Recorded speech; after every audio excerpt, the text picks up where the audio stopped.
Hello, my dear students. Today we are going to discuss something in general. What is the topic? Globalization and its impact on the Indian economy. Globalization simply means what? The market which is open for all.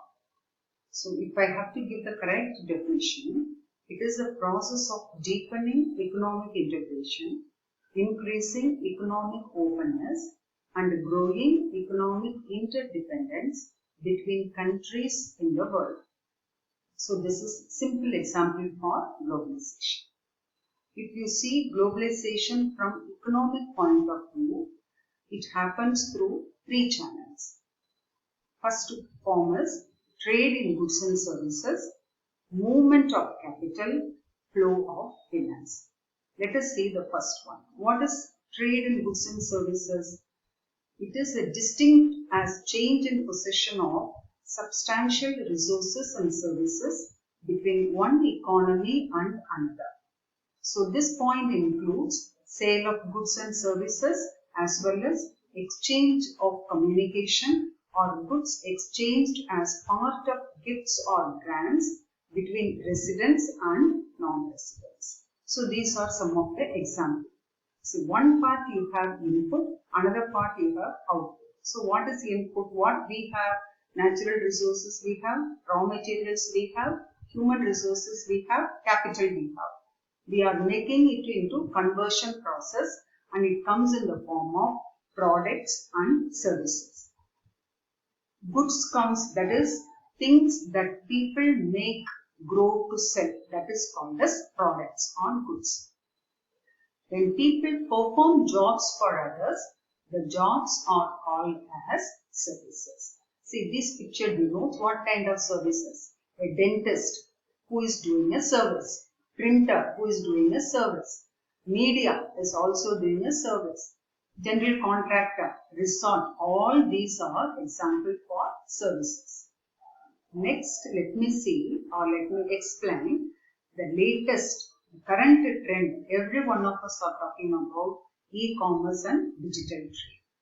E-commerce is the same trade happens through online. What are the media? Few examples let me give. There are so many international online medias are available. Only three I am giving. One is eBay, another one is Amazon, and third one is Alibaba. That is meant for goods.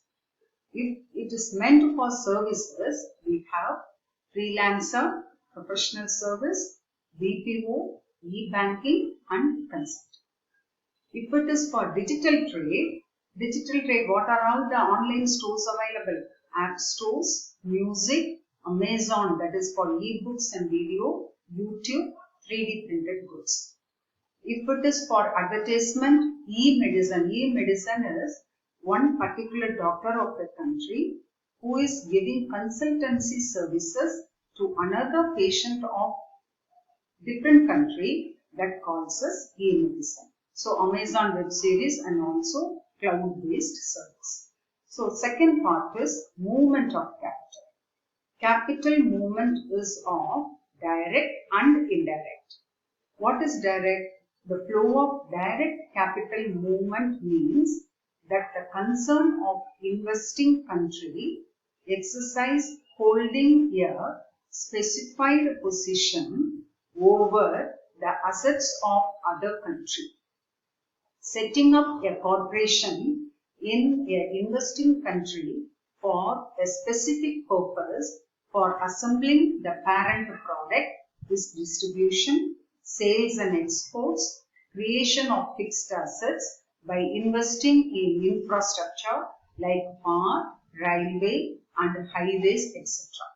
Simple meaning, what is here? If India is making investment in Japan, who will be the owner of the asset for that particular investment is India. What is indirect movement? Indirect movement is also known as portfolio movement or portfolio investment.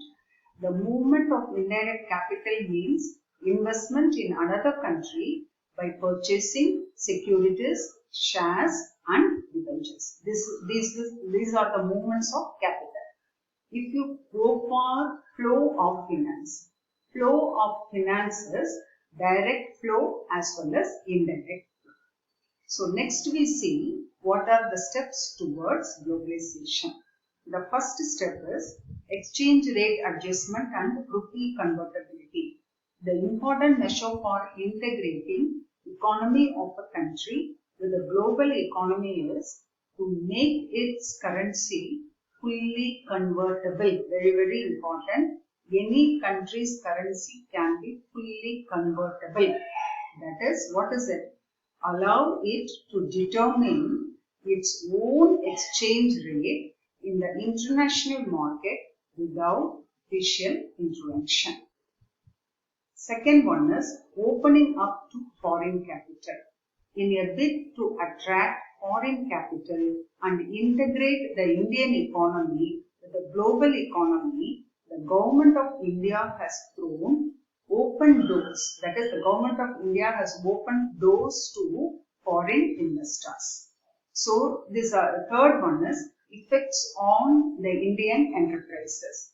The globalization, the process of globalization in India has led to an unequal competition. Competition between whom? MNCs, who are called as giants, and the dwarf, who are all the local entrepreneurs, micro, medium and small scale industries. So finally we see impact of globalization.